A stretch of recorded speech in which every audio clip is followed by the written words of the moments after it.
If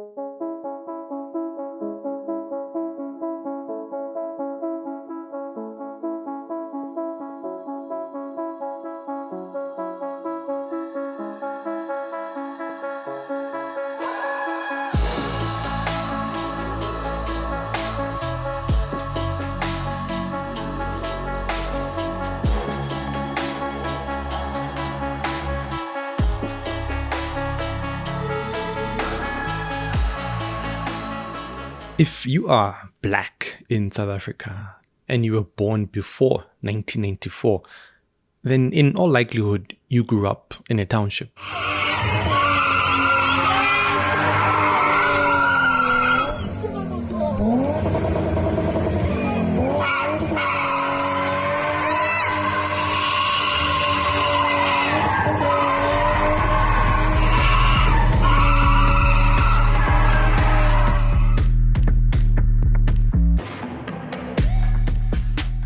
For most of us, Kasi was all that we knew when we were kids. But how did the actual physicality of the hood affect our beliefs? Did the four-roomed houses and small yards and street lights and the whole architecture of Kasi shape our beliefs in ways that we may not actually have been aware of? I would like to find this out, and to do that, I spoke to Lerato Motshabi and Bongisa Msutu, who are both academics, educators, and practitioners within the architecture space. They share their personal and professional encounters with architecture and how it impacts how we navigate our spiritual and cultural beliefs.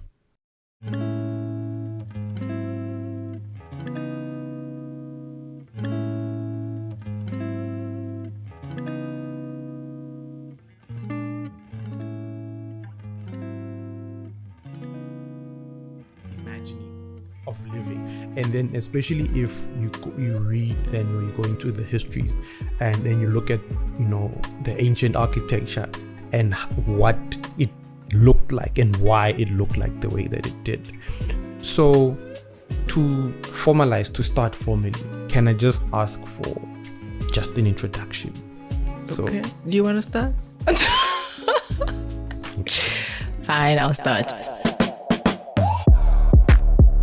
Okay, so this is Bongisa Msutu. I'm from the Eastern Cape. Ndingumnune udoyiwewetha umbokotwana. Ndizalwa ngumeya uRhenqo wasala kulandela usijekula umja. Ozalwa libhele uDlambulo uveza uQunta. Utata yena uzalwa nguMandlovu. Ugengesi uNcophosoba. So those are the people that I carry with me wherever I go. I am a trained interior designer, and so I have an undergrad in that, but I left the discipline for a little bit because I couldn't find myself in it.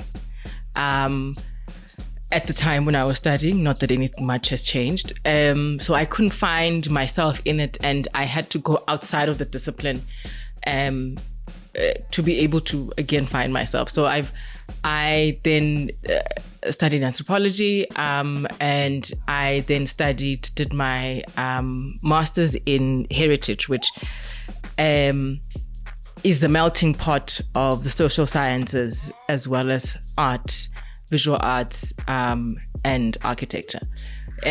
Because I have a keen interest in the arts and visual arts and performative arts and a lot. Yeah, aside from that, I teach. I practiced as an architectural lighting designer for, let's say, plus minus 15 years. Before, and now I teach and in different architecture and interior design departments. Yeah. Togozani, my name is Lerato Motshabi. I also, like Bongisa, studied architecture. So I did my undergraduate in architecture, and mid-degree I realized that I'm coming into a problem, and it's identity, because everything I've done in my life from childhood was also very identity forward. Like, how do I better? I've always been self-aware because of the environment I grew up in. So everything I did, I had to understand where Lerato fits into this narrative. and I struggled with that in architecture. So I momentarily thought I'm going to leave, but I didn't. But instead, what I chose to do is to find a way to work myself into this curriculum or this industry, and finding my existence within it. And I think it was also a personal journey, because I'm also a healer, and that formed part of, I wasn't at the time, but the interest was there, and I was trying to understand how culture, indigenous healing systems, indigenous knowledge systems merge with this built environment we find ourselves in today. And based on the curriculum that we are taught in these schools, it didn't exist. My questions were not being answered. So I went on a quest that how do I then go find the answers, because I did believe that the answers exist. And that's what I've been doing since, going on a mission to find answers so that I can conversate and write and contribute to actually creating that archive, so tomorrow's students don't have to go on a quest, but it's actually quite accessible for them. So I did my honors in architecture as well, momentarily did project management, then ngayotwasa. I came back and I decided to do a research master's in architecture, specifically looking at indigenous knowledge systems and healing systems in space, and understanding the spatial dilemma and dynamics of those two systems, that we live in a Western world, but we're this. How does it come, or what happened to us? What are we? Who are we? And I also teach. I didn't last as long as Bongisa in practice. 3 years in, I was like, I can't do this. It wasn't even 3 years in. I think the third year, it was just my body. The third year, my body was left in that little office, but my brain, everything, even my boss could see that this person's not here anymore. And instead, in my third year, he released me, said, you can go study and come in part-time, because he could tell that there's no capacity here at all. And it's not that she's not capable. She just is not responding. Right. So I did my honors while working, my third year of working. And after that, I was like, this is not for me. I have to reduce myself in order to practice the architecture where SACAP will recognize you, and all of these institutions, you'll win these awards. I have to reduce myself a lot. And even in an attempt to do that reduction, because of spirit, I'd fail. It even happened in my academics. At the moment I tried to box myself in this little matchbox, I am a below average student. I'm a below average architect. So I was like, let me leave it alone and do it in words, because I think that there's a wider audience with words. Not everyone can read plans. Not everyone can walk into a building and sense the genus loci, or the spirit of the place, right? The zeitgeist and all of these things. So, but words are accessible. And especially if I write those words intentionally in a language that is accessible to the average South African, average African body, then that's how I've been reinterpreting. Although I'm still within architecture, I'm trying to open myself up and use my words to also explain it to non-built environment practitioners. You know what I've been struggling with in my head with this topic, and I think you've both touched on it in one way or another, is that we are Africans thinking about Africa, but our only way of thinking it is through colonial education, So it's difficult to know sometimes even if the question you're asking is actually a question, or is a question because in Western understanding of things, it's a question, For example, who were the architects of African built environments? The gods. And it's a collaborative and project. Regular people. Yeah. Mm-hmm. It's regular people. It's cosmology, mythology. It's a lot of things. I don't think there's one answer as in it's Bongisa Msutu. It's not like that. It's unlike the West, where definitively this building is designed by this group of people. It was informed by the stars. It was informed by climate. It was informed by the land that it's built on. Why are we here? And What do we have? Resources. It was informed by a lot of things. yeah, and it's informed by the way that we relate to one another. It's informed by the materials that are available. It's informed by the way that the relations that we strike up with one another. So the social makeup Marriage. of that particular community, how people get together, how people stay together, how people, live, also the social structures, hierarchies and things like that. Gender was a big one as well. Gender relations as well. And so all of that is considered when you are building structures and conceptualizing structures and architecture. So it wasn't, you like Lerato was saying, you can't really say it was Bani. It was a collaborative affair. And yeah, it was not an individual thing. There's a sense that when we talk about history, in this particular case, when we're talking about built environment and architecture, in that houses or homesteads have always been the same. No. The structure has always been the same. We live in this kind of house. When you think of old times, you think of a round house with a thatch, and our belief is that that's how it's been since then. So how has, in your views, how has architecture evolved, and what was informing to change it? It depends. So this question depends on, firstly, what cultural group are we looking at, right? And where are they, geographically speaking? Where are they located, and what was their contextual issues, politics, social structure, and all of those things, and where in time are they? Because if you specifically look, I always say that the thatch, there's nothing that grinds me more than even today the student designing with thatch, because I understand why. It's because the history books, it's even there in your painting. It's because the history books have the colonizer, even in our formative years, if you look at the history subject, the closest you'd get to indigenous home typology is around ukuka or vele rondavel with the thatch, because even the word rondavel is not an African word. Of course. So wow, brave of you to tell me I'm living in a rondavel, right? So that wasn't it. Before we built with thatch, not even before, during, as I said, contextually, we used to build huts with stone. We used to build huts with mud. So that was informed by culture. It was also informed by location. So you'll find that people that settled near Pt1 here, if you've ever hiked near Pt1, you'll see it's a very rocky terrain. So you still find those rocks, you still, those so walls. Obviously they're going to build with that material, because that's the material they access and that's the material they're attached to, because stone represents a certain thing. And we were great masons at the time. If you look at the Shona people, the Kalanga people, a range of people that in Shangaan people, there's a range of people, I forgot the word right now, the specific word they used to refer to that group of people. Those people were the masons of Africa. So they traveled. As they traveled, they settled, and in settling we dispersed. Some of us move, right?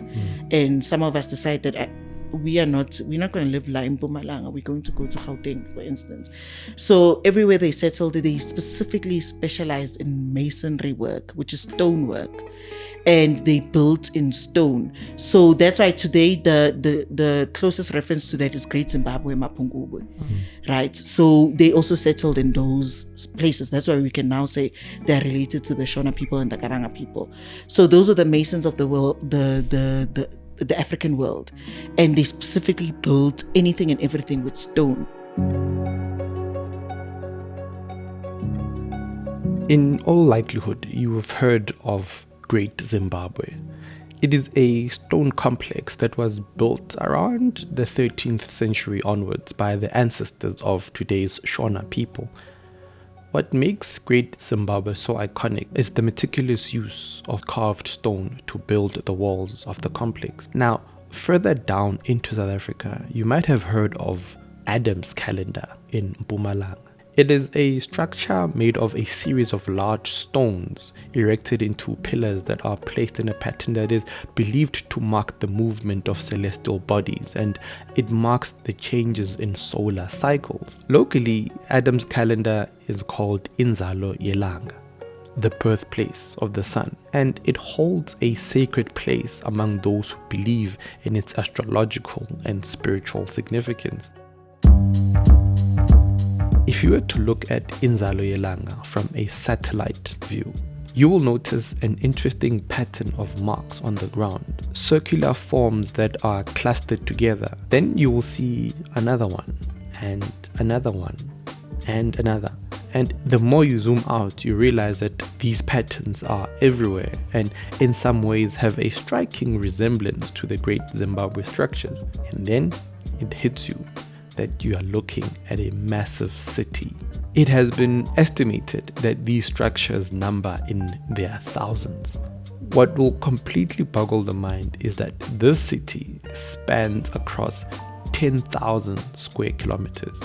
To put this into perspective, Soweto, South Africa's largest township, is 200 square kilometers in size. The sheer scale of this city defies imagination, and the fact that it was predominantly built in stone speaks of a level of planning and craftsmanship that we have long been told did not exist in Africa, especially in Southern Africa. Yet there it is. You can go there now and see these structures for yourself. What is more astonishing about this city is that its focal point, which is Inzalo Yelanga, is a monolith that expresses a profound understanding of astrology and the movement of heavenly bodies. It expresses the views of a people not ruled by a cultural superstition but by scientific intellect, a people who understood our relationship with the solar system and the metaphysical significance of the sun rising in the east and what that means in every realm of existence. Not only did many Southern African cultures build their homes to face the rising sun, but in death, people were generally buried facing the east because it was believed that that was the direction in which a spirit traveled to get to the ancestral realm.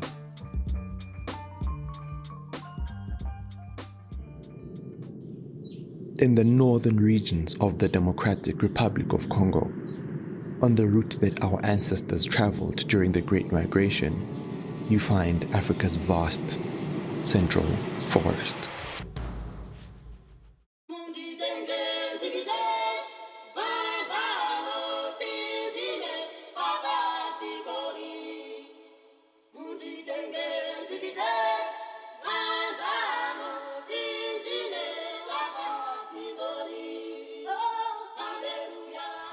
Snaking deep beneath its thick blanket of trees, there is the Epulu River. Along its banks, there is a tribe of forest dwellers known as the Epulu Mbuti.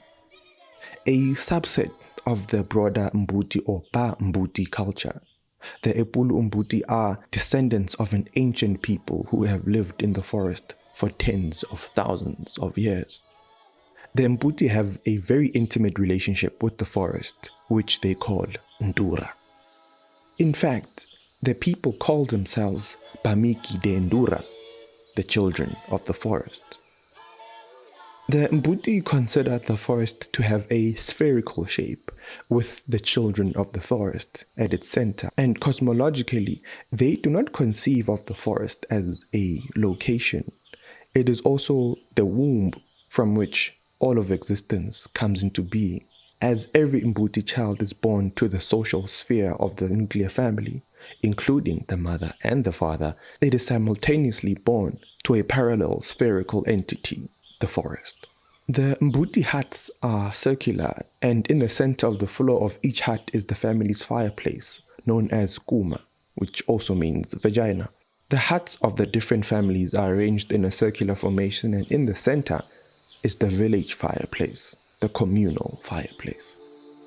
What's very interesting is that when the communal fire is assembled each day, it is made from firewood and embers collected from the fireplaces of each and every family In the village, for the ancient people, it was fire that was the central element that sustained life and connected them to the divine. As such, each hut with the sacred fire at its center was a representation of the structure of the village with the communal fire in its center, and in turn, the village was a representation of the forest, all of which taking on the metaphysical representation of the cosmos with the divine at the center. When a woman gives birth in the tribe, she does so deep in the forest or in her hut. A hut in Epulu Mbuti is called Endu. The root word for Ndura and for Endu is Ndu, which to the Mbuti means womb. The Mbuti believe that at the center of the spherical womb there is quiet, while at the periphery there is noise. It is in this quiet center that the sacred aspect of Ndu comes into being. When a child is born in the village, when they are just a few days old, the very first ritual that they undergo is being presented to the fire at the center of their mother's hut, the family fire, the fire of their lineage.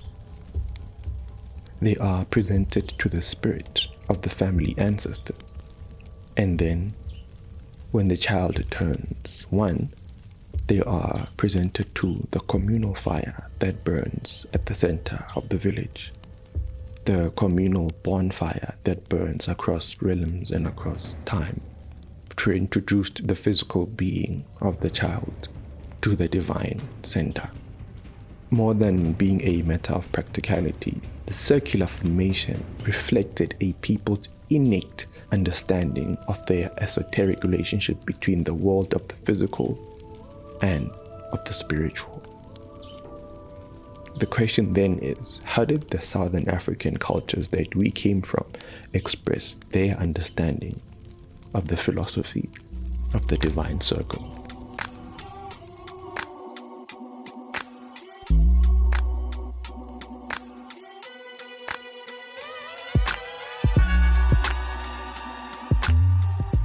That layout, one, it's informed obviously by the sky and the stars, as I said earlier. So cosmology and what are stars? Astrology informed how people settled, right? And then there's also that circle. Remember how you spoke about the circle, that also had a very big informant, but the circle wasn't as fixed as how we draw it now, that it's a very round like a perfect circle. No, it was circular. We gathered around, we lived around a central space, but it could be free, because if you look at Tswana homesteads, it becomes more and more loose, or how they translated Tswana Msutu homesteads, it becomes more organic, loose. You can see it's a iteration of potentially a circle, but it's not really that. So that, and in that circle, it's like a cake. You cut it in half and you cut it in 4 pieces. So those are gendered spaces. On the northern end, it's Indlunkulu. That's where you'll find the important houses.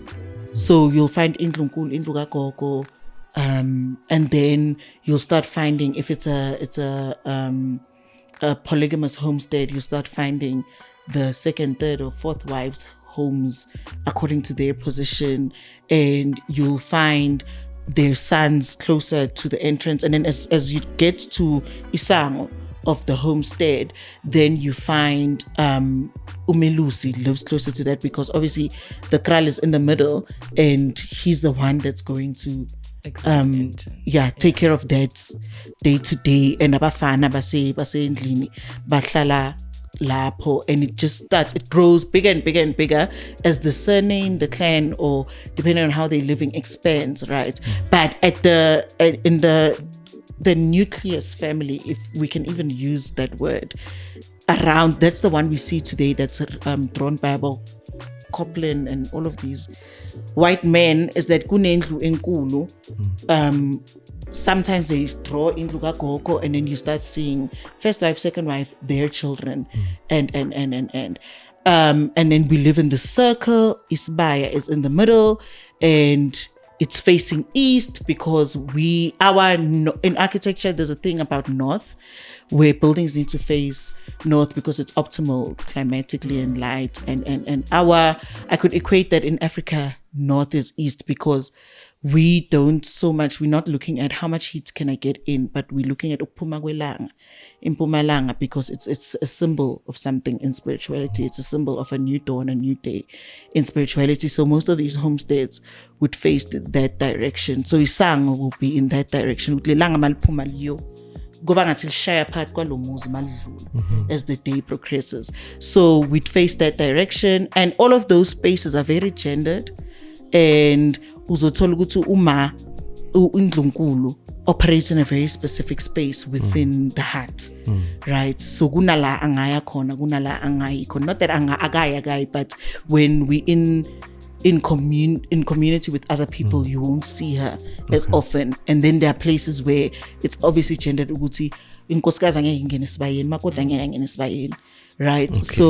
So those are like gender spaces. Abantu besilisa that are going together in that space, and when you look at all of these, whether you're looking at the Nguni interpretation of it or you're looking at the Shona interpretation, it all boils down to that. If you don't look at the plan specifically, if you look at the social hierarchy, it boils down to, are you royalty, are you not? And then within that, if it's just a family or a clan, gender, where are you?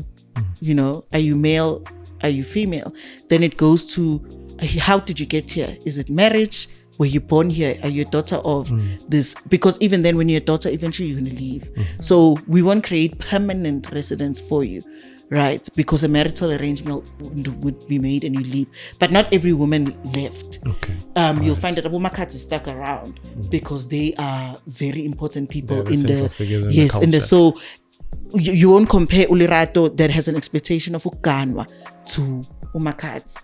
So obviously we're both women of the same age, but in society we're not of the same classification. Okay. So her living arrangement is going to be different to mine. Then we have a Mabuto, right? So the warriors of the time, because we used to come into conflict a lot, they have a totally different homestead layout where it's designed around that idea of warfare, training, and how do I have family? How do I continue Isibongo Sasekhaya while I'm also training to become, because Amabuto were not only men, by the way, there are also Amabuto that are female, right? So how do they still live their lives? If they do, depending on, again, cultural context, how do I still become a mother and while I'm training to be this, if I'm doing that at all? Sure. So it was a lot of, it's all right. No, it's a long yeah. Okay. With those different aspects of the family occupying different units within the same space, how did interior design express itself? And I'm saying this in very loosely, very loosely, because we actually don't have terms for indigenous terms for these things that we're talking about, and hence I'm saying, like, how did they occupy the space within it? How did the inside differentiate, the inside of each home or each unit then differentiate itself? That's a very difficult question to ask because not a lot has been done around that. This is why I'm saying I couldn't find myself in interior design and I left, because those kinds of studies and epistemologies were not done and were not taught either. So you sort of kind of have to make up or imagine or through observation. And even within the study of architecture, the interiors are not necessarily explored. So they do more of a bird's eye view and an exterior view of what the homestead and what these cities look like. And we don't go inside because I think that there's a feeling that there's not much to interrogate, or there isn't much to talk about internally. Because there's no walls Because inside. there's no They don't walls understand inside. It's very open. And so there isn't much of an understanding around these kinds of spaces. And so you don't get taught that kind of stuff in the universities and so on and so forth. You have to go and find it yourself. But in answering that, through my observations, I view it as a way of sort of living circularly, right? So you've got the inner circle where prep happens. Perhaps this is where the cooking happens. Prep, what do you mean? Prep for cooking. Okay. Or perhaps this is where the cooking happens within, sort of in the center. And then you sort of live on the periphery. Okay. You are still within the lantuka, the structure, and you're still within the hut itself. But it's as though the laborious stuff happens within the center, and then the more sort of resting happens on the, what is the word? The edges. Okay. On the edges of this interior. And also it's open because this architecture was also temporary. It's ephemeral because of the constant need to migrate. Also when people leave, so there needs to be a shift in the way that, the structures are built. So, if Lerato, decides she wants to, or rather the family decides she needs to get married, she's married off, land needs to change, right? Okanye mhlambi, a particular or a certain member of the family dies and they lived in a particular house. Perhaps according to certain cultures, that gets burnt. It gets completely deconstructed. And maybe something else comes up in that area, or it just gets left.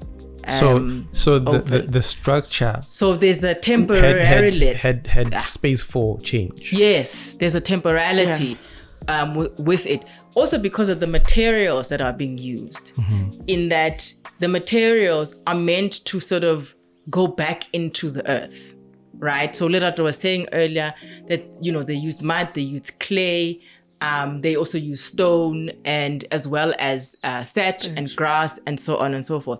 So all of that stuff then goes back into the environment. We've touched on the issue of culture and how culture informed how homes were built, how the different units were built. Now I want to do something that is a bit of a taboo. I wanted to use current times to look at something in the past. Oh. So there was this matter of women not being allowed in certain spaces. Right. First, I want to know what those spaces were, and in hindsight, hence I'm saying it's wrong what I'm doing, but I think it will help us understand something. Was there an understanding why your second question to answer it, yes. Right. And I think for these type of conversations, you need to let go of these Western philosophies like about patriarchy, toxic masculinity, that it has absolutely nothing to do with that. It was, again, based on what we believe in and what we believe is right, because activities within the homestead were highly gendered, and not in a way to oppress or control women, but the homestead, a woman knew her place. And not in the sense that today we'd say know your place. It's knowing your place because no one else can occupy that place if we remove you out of the equation.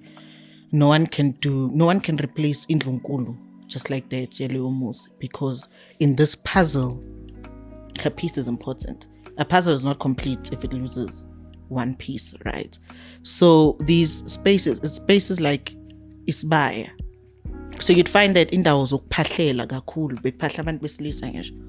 So indawo ehlangane kakhulu namadlozi womuzi, because it's the male even to date that carries isibongo. Obviously go phahla abantu besilisa. So isibaya is not a place for me. It's a place where, because mina ngumakoti in this house, kumele kuyophahla abanikazi balesibongo saka Motshabi or whatever. So obviously it's going to be the men of that household because they are the carriers of that lineage.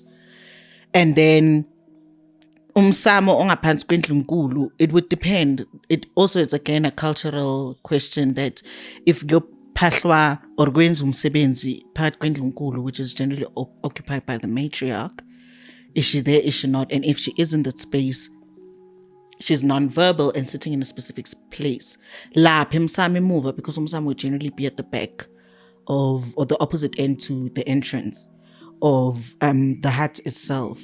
Lapha kuyoguqa the patriarchs of the household, and then omama are going to sit possibly closer to the entrance and in specific ways, and then omakoti would probably not even be there at all, right? So that was in respect to abantu abadala, the because umuzi wasn't designed for, as much as it was designed for us to live in, it was also designed for amadlozi to be able to live in the space, because that's why to date you'll find that a lot of people will tell you,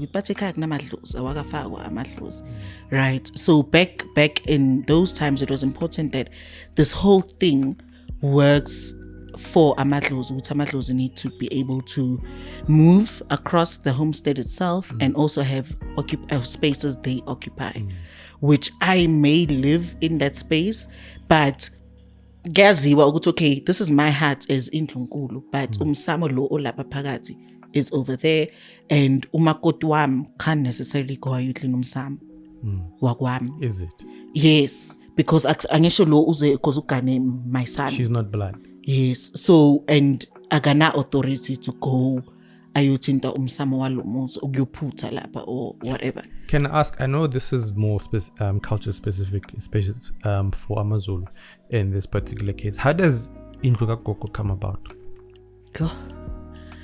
I'm not Zulu. Okay. So for me personally, it's a very difficult question to answer, and I think it would be incorrect. My response would be incorrect. But indlu of the matriarch, yes, the mother of the son.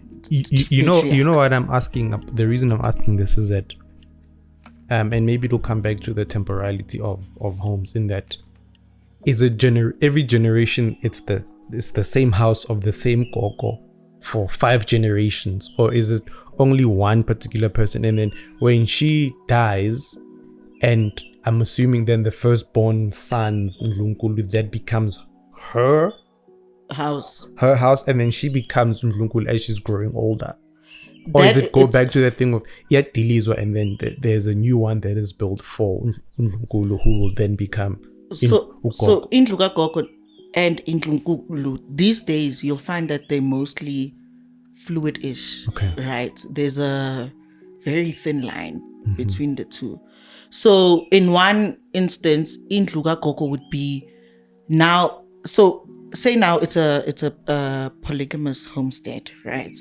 And then I'm the oldest son or the chosen son that's going to carry on living in this homestead. There are boy children that were allowed to leave. And in that emzini omusha, obviously a new hut would erect and with his matriarch, his wife. So Ndlunkulu would live there, and if he takes other wives, they would also live there. But there's a son that had to stay in that homestead if we're now living here more, not permanently, but for a longer time, right? So that son is the one that's responsible for uqhutshwa kwalesibongo. So his matriarch or his wife would be able to move into being that position of Indlunkulu. And then Indlukagogo would be if the husband, the father of the new patriarch has passed, Ugogo needs her own house. It's just as important, right? So my mother is still alive, but as a man, my mother is still alive, but my father is not here with us anymore, and I am the patriarch of the house. So I need to have a space that is just as sacred for my mother. Indlukagogo leyo. Some for other people, it's still Indlunkulu. You know, as you're talking, when Lerato was talking about Indlukagogo being, even though Gogo ingaseko, it stays in my head. It says it stays a shrine. It stays a shrine, and then actually it goes back to what you're saying, because now if I say a shrine, there's a detachment to it, because a shrine is a very abstract thing that exists over there, that has a intimation of spirit but not personhood. Whereas if it stays as Indlukagogo, we know that it's us, because it's not abstract Gogo. Gogo is not this thing that exists somewhere. This is, even though engaseko, she's still, I know that this was a person that I am related to.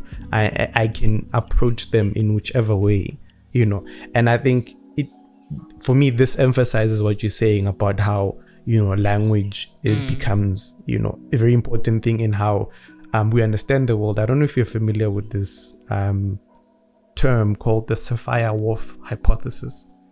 It's in psychology. It basically says that our language shapes our world, right?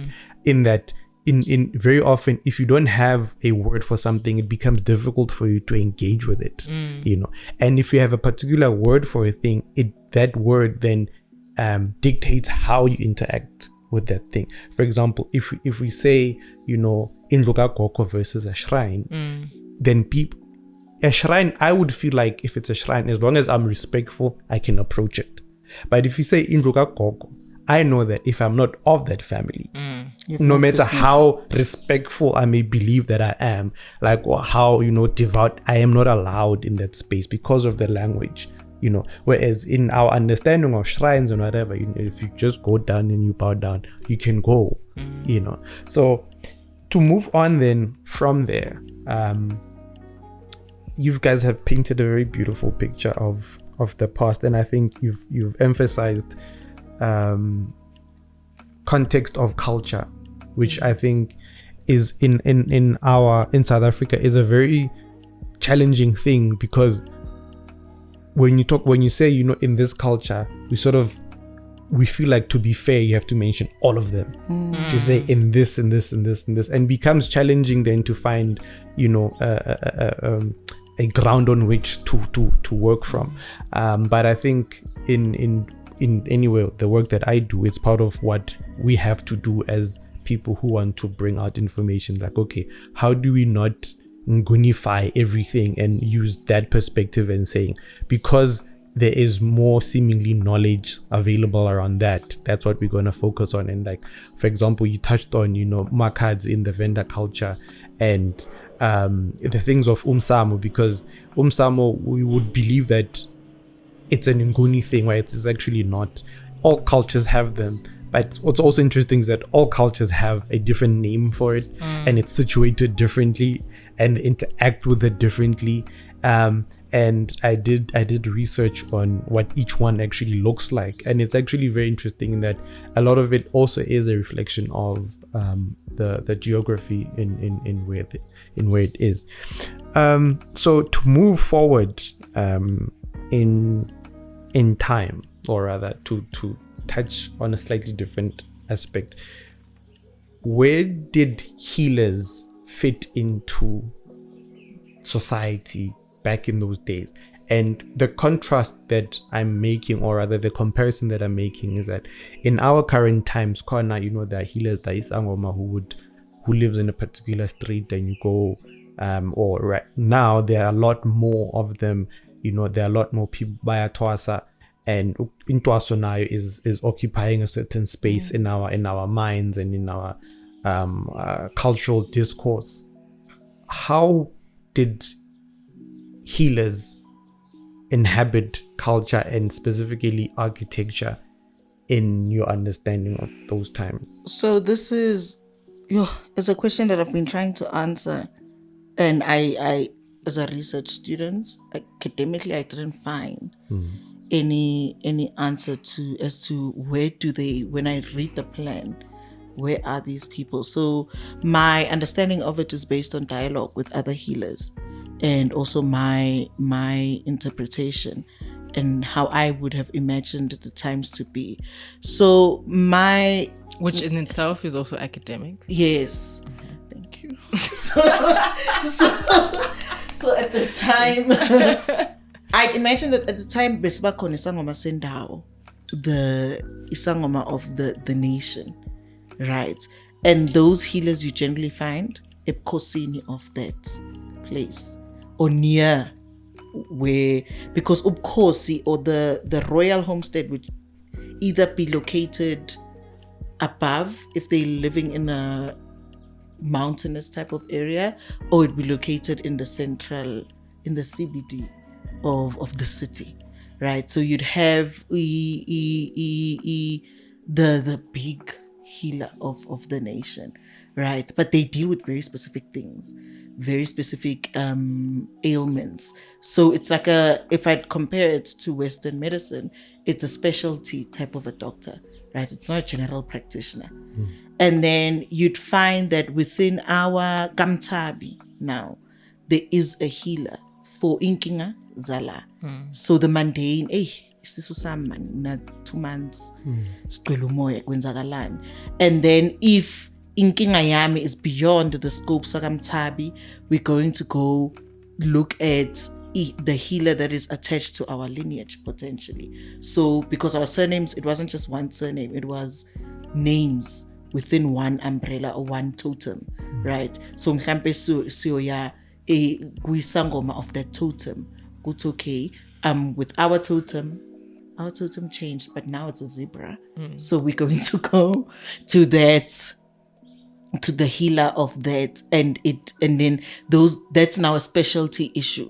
But Kamtab, I believe that every homestead had a healer, every surname at least had a healer within that space. So that's why I'm not surprised that now Gutiwa,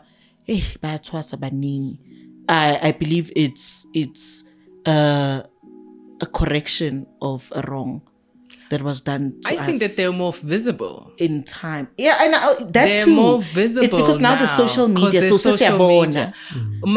So I come from a family of healers as well. On both sides of my family.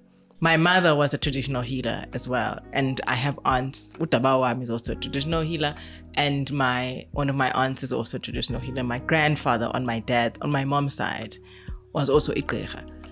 And I remember and I grew up in it. And I remember when my mom was going through the process and she had to go to work, right? And again, it's that oscillating between these two worlds. You had to go and go through your initiation process, but then come back and have to go to the office. So again, you're oscillating between these two spaces again, right? So use ukugobela wako, during the day and the entire time you're there, vuka payana, you get dressed and you have to go to work. So there's a mind shift that constantly needs to happen when you are going through that process. That now, and you have to go to work, but you have to wear your lantuka, your beads and all that stuff. And my mom, because of the time that it was happening in, and because of the environment within which, she worked, she felt as though she had to hide in Zimbizak and hide them. And, obviously the ones on the ankles she couldn't do much about, but the ones around her neck, Nezi around her wrists, she felt that she had to hide them because it was not accepted, or it wasn't as visible, or what is the word I'm looking for? Anyway, so it wasn't as well known, or rather there was an association, a derogatory association to it. Again, it goes back to the colonial ideas of primitivity, and also having to oscillate between these two worlds and spaces of the contemporary and primitivity. And every time you walk into the space and it's a confirmation of, they are still stuck in that time. They are still primitive, you know. So a part of also her hiding that was that, because that also came with being undermined within the space and so on and so forth. So they're more visible. So now there's also social media. So itumile, in the sense it's not necessarily how people are thinking of it. It's cool now, so everyone's doing it. No, itumile in the sense that it's more visible. It's not uguti. My belief is every homestead, every household had healers. Because there are ailments, day-to-day ailments that need medical advice, and what that healer is or how they practice differs based on the context. Because I recently learned, my father recently told me that in their Tswana uguti, where they come from, like this, because I did this in Nguni. So that shocked him, because in his family, it used to just be a talent that shows up at some point in your life, and you can suddenly do this thing and you're very good at it, and right. So there was no rite of passage, no, not in the sense of you need someone else to help you become this thing. You just are what you are, and you live, and somehow it finds you and gets to you, and you operate as that. And that is how our forefathers operated. So every household had that. We also had it wasn't just one person, it was multiple people generationally. And they also played, because in isango minyanga of that household is also the person that links the family back to Msamo in a specific way. Because if you look at this person has a mother and a father. That alone sekahlanganise amadlozi of two different lineages into one body. So they have a very specific attachment to Umsamo, what that household. Doesn't negate the fact that we still need the patriarch, right? And they may speak Gulumsamo Womuzi, but not as to the position of the patriarch. They are underneath that. Doesn't now mean just because singing Sangoma I have more authority over Msamo Wasekaya than my father. No, it doesn't mean that. It just means I come with, if my parents are still married, I'm an embodiment of both these lineages merged into one body. So Msamo, I'm a representation of both, not just Motshabi, but Nizane Bagamondlane as well. And Umsamo wam Wasendumbini is the personification of that. It is the I don't want to call it an object, but the visual interpretation of that, right? But Lumsamo Wasendumbini is separate to Umsamo Muz, because again, I come, and don't forget, as Twasi Pelamadlos that we are related to. Kuna Mayak Tolendlili, Umdau, and such spirits. Now I also come with these, I don't want to say foreign because I believe they are not, but I come with these, our relatives in spirit. Also, I bring them into this household. So La Pendumbini, Umsamoloya is more fluid than lo ukuthi lo akamthabi umsamo kamthabi lona, and nazi here are the ithakazelo zakhona la. It's wider than that, and their location within the homestead, I believe that they were located in a space that allowed for that. So it was distinctive. There was a clear boundary ukuthi this is your space, because wena yebo hamba namadlozi wala kulo muzi, but you also bring more to the table in this sense. And then this is where, as umndeni, we won't necessarily masenze umgidi umsebenzi wala kule ceke asiyo phahle msamo wase Ndumbeni. Wena ungayobika ukuthi hayibo mkhulu ngamangala wena, right? But as umuzi, we're going to go to Umsamo Womuzi. Now where you may be there, because sometimes the father is Inyanga, who is the patriarch, but there's going to be a clear distinction between the two. Right, so it doesn't negate mina, because just because kunomsamo kai wami wendumba yami umsamo womuzi is now null and void. It's two separate spaces that play two very specific, because wami uvuliwe and milusebenze across beyond my family scope now. Lawyer womuzi wasekhaya. So there isn't this Western idea of the healer being that old Coco who lives in the forest by herself. I also wanted to speak on that. In some indigenous communities, healers actually don't live within the community, right? So they disappear from time to time, and you'd find them in caves. They primarily occupied that space because some of them were so, the spirits were those of seclusion. Okay. Uguti, I'm not supposed to be amongst people like that.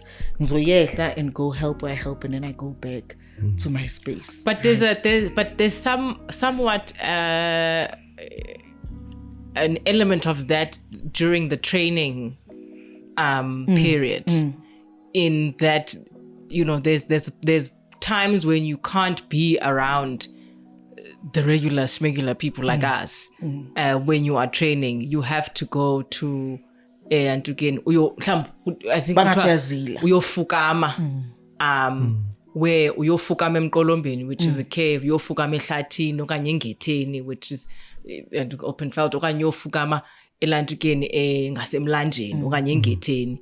And those, funny enough, when Lerato was speaking about uyolanda izihlwele, bringing in the ancestors, those are the areas where you go and fetch them in those particular spaces. Elantuke emqolombeni, engetheni / emlanjeni okanye elantukeni ehlathini. And so during that training process, that's where you go uyofukama, and you sort of are one with your people during that process. And I mean, like Lerato was then saying, that for some healers in some communities, that became more permanent, in that umtu then needed to isolate and live there, and on occasion come down, and then go back. You actually touched on something. I was going to move on from this, but you touched on something so important about ukufukama. And first, can you define that in your understanding? Because my understanding of ukufukama is through childbirth. Yeah. I've never heard of it in the context of healer. Yeah. So what is that in that space of healing? What does ukufukama mean? I mean, you'll correct me on this, but from my understanding, after childbirth, you have to be with your child. Yes. And they have to be in that particular place or space for a particular amount of time before abanye abantu can be exposed to this child. And there's obviously reasonings behind that, and people have different reasonings, whether it's, you know, protection or all sorts of things. And the way I see ukufukama is to also sort of gain that protection. So you have to be within a space where you can just be with abantu bakho, amanyanga kuwenu, where they sort of, what is the word? Like they wrap you. Yes. Bakumbate. Yeah. Bakumbatise, bakuqinise, and lay all sorts of sort of protective things over you. But also, I think that part of it is the learning, or the extension of learning of how to communicate with them. So that all of that stuff happened. So I mean, if you can imagine the entire training process, of the initiation process, of ukuya uyohlala ehlathini okanye ukuyohlala emqolombeni okanye ngasemlanjeni, uyofukama nezihlwele ezingasemlanjeni, because it's different ones. So izihlwele ezisemqolombeni are not necessarily the same ones ezisemlanjeni, are not necessarily the same ones ehlathini. That's why you have to go to these different spaces to go and fetch them. So xa uyofukama, you are going to be with them, and you are going to be with them on an intimate level. Nabo emqolombeni, naba basemlanjeni, naba baselantukeni base, because they're all part of your lineage.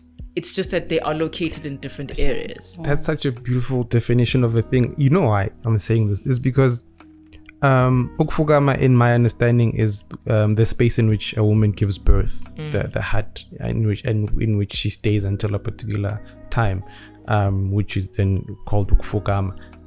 For me, it captures so beautifully the idea that a person who's going through who's going through a rebirth that they are coming anew into the world. That's And why we say Langa Lokufa. yes, yes. Oh goodness, I forgot the term, but carry on, I'll remember it. So Bongisa's right. There are other reasons why you go to certain spaces that are spiritual and specific to people. Ukuthi yena usuke ayolanda ini or ayovuselela ini kuleyo ndawo. Athunywe ini. Yini le ayobuya nayo kuleyo ndawo that are very specific and sacred. But Ubongisa's right in saying that when you come back there, awubuyi the same person. So it is a rebirth. It is like motherhood. Now you have a new responsibility. Yeah. So we are when better a new part of you. Right. So there's growth in you. And that's why City mastwasa ilanga lam lokufa, because there's a part of me that dies in order for me to become that. Is it the same as imvumagufa? Yeah, but in Vumagufa, you have to do it at the big Prior to the day oh of. yes, because of Vumagufa, then you figure ilanga lokufa, which is the day uyodlanga lintwaza. Okay. So the beauty now in what you just brought up is that the multi-layeredness of architecture within that cultural space, in that in most cultures it would be Indluka Koko, which gets transformed, or Indlunkulu, which gets transformed into this ifuku where a child then is going to be born in, and in that time, no one is allowed in there, men are not allowed in there, only certain people are allowed in there, and in some instances that's also when Inkaba then would get buried. For some cultures, when the umbilical cord falls off, it's buried in there. Sometimes in some instances then it will also be where the placenta is buried, if not buried outside. But most of the time then Inkaba would be where it would be buried in that room. In that, for the children of that family, your literal root is also attached to that space. And I think it emphasizes also what else makes it sacred, except outside of it being Indluka Koko or Indluka Ndlunkulu. It's that even your essence, because in African belief, your umbilical stump is like your root that connects you to the world that you came before. So let us move now with time. So the white people have arrived. All sorts of things have been are happening. There's taxes that have been levied on people that are now forcing men to leave. How does the leaving of the men impact how those homesteads now function? Now that I would assume that it would have been maybe young boys first who would have left, but eventually even older men would have to go. But we first need to know why they didn't leave. Okay, let's touch on the taxes. So let's talk about how colonial taxes affected the black family. In the 1800s, in what was then the Natal colony, the British colonial government was dealing with a large population of Africans who were pretty much self-sufficient and very independent from the Europeans. Most African communities didn't rely on the colonial economy, which made them economically inactive in the eyes of the British. So in order to force black people into the white man's economy, the Europeans needed to find a way to disempower black people and to exploit their labor. To achieve this, the government began to introduce taxes. Interestingly, the first attempt to tax black people was tied to something very unexpected: beads. Africans had been using beads from materials such as shells and wood and clay for a long time, but European and Eastern traders brought plastic beads. These beads came in all sorts of colors and sizes and were much easier to get in bulk compared to the handmade ones, which made them very popular in African communities. The colonial government decided to tax beads charging a customs duty on each pound. In the end, the tax didn't generate much revenue, but it did make beads even more valuable. And because they became harder to afford, wearing bead-decorated clothing became a symbol of prestige. There are two main issues that led to the introduction of taxes. Firstly, white farmers were complaining about competition from African farmers. They felt that Africans were occupying the most fertile land, and since the African population was large and could rely on a much larger labor force, the white farmers couldn't compete. These farmers pushed the government to remove farmers from their lands and to force them to work for the white farmers. The second issue was the booming gold mine in the interior of the country at the time. These mines needed a huge supply of labor, hundreds of thousands of workers. But the problem was, in their own way, black people were already quite wealthy. They had herds of cattle, and communities collectively owned large tracts of land. By this measure, Africans were actually much wealthier than the European settlers. So the government needed a way to make African wealth seem less legitimate. The solution? Capitalism, which demanded the one thing that Africans did not have: money. The government required all taxes to be paid in a European currency, which meant that Africans had to find ways to earn cash. The only options available were to work for white farmers, businesses, or in the mines. One government official said that the taxes were especially made to force the natives to work in the towns and the mines. The first major tax introduced was the hut tax in the late 1800s. The idea came from Theophilus Shepstone, and it meant that every hut on a homestead had to pay a set tax. But white farmers and the mine owners complained, wanting to keep the black laborers for even longer on their properties. As a result, the hut tax was increased, and also a new tax was introduced. And that's when the poll tax came in. This tax required every male over the age of 14 to pay a fee simply to exist. While the hut tax was targeted at married men, the poll tax hit every black man, from teenage boys to elderly grandfathers. Over time, the taxes just kept increasing, and new ones were added, like the dog tax and the labor tax. As a result, it took longer and longer for a black man to raise the money that he owed to the government, meaning that he had to spend more and more time away from his family. What started out as weeks grew to months and eventually years.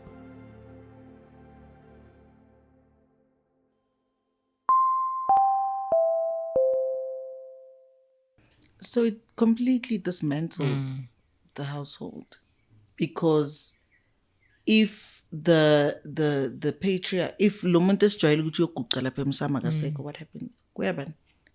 And usaphila, because we can't just replace umuntu ophilisa ukuthi uzoyelwa. It won't have the same weight. Yes, or sitshise indlu yakhe. yes, usaphila. Usidilize, Just because we haven't seen him usaphila. in 15 years, he sends money, so clearly he's still alive.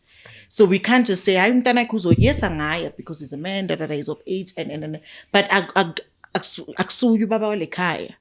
So it completely dismantles the household, and now it's creating this.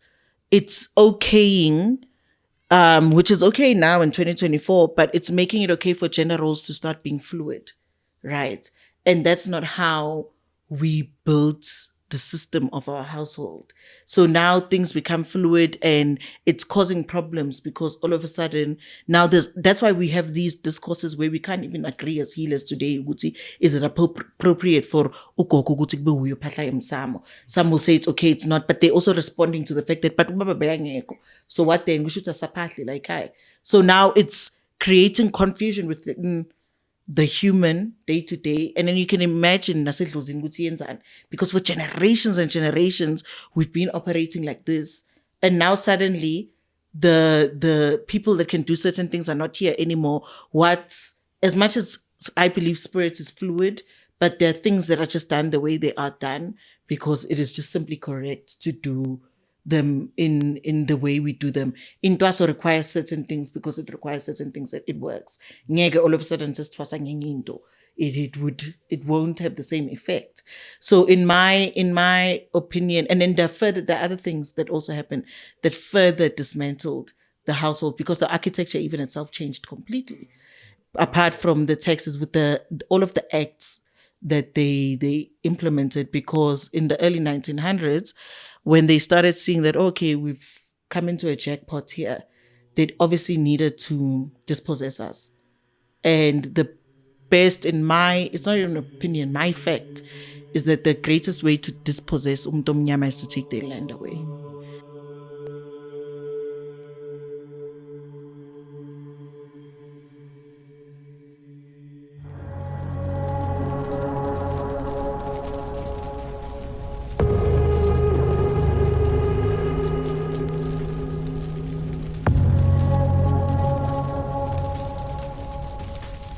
In 1811, Governor Sir John Cradock ordered Lieutenant Colonel Graham to expel all Xhosa people living west of the Fish River.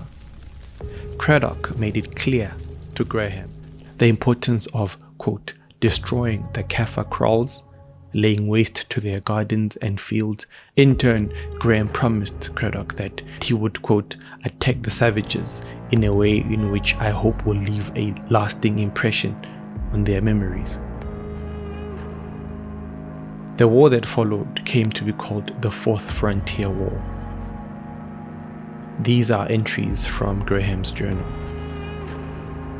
Friday, 17th. 2 parties of 100 men each were sent to destroy gardens and burn huts and villages. Saturday, 18th. 300 men went early to destroy gardens and huts, taking with them 600 oxen to trample down the covered vegetables in the gardens. After one particularly successful operation, Graham says, hardly a trace of a Kaffir now remains. Almost all those we saw were killed.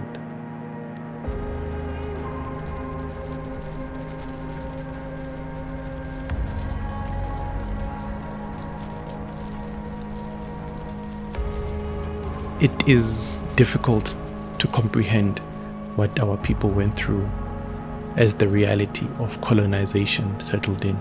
We tend to think of it as something that happened quickly and violently, but that's actually not how you break a people. That's not how you rip apart the black family. Instead, you do it slowly. You use their sense of trust against them so that they open their lives to you. And once you're in, you begin to tear them from the inside. You take away that which makes them strong.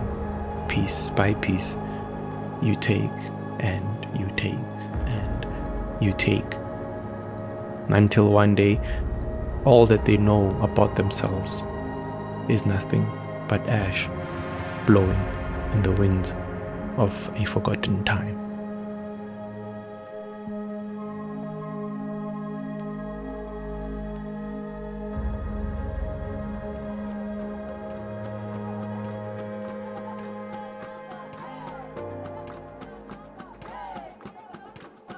My name is Vasumzi Ngwende.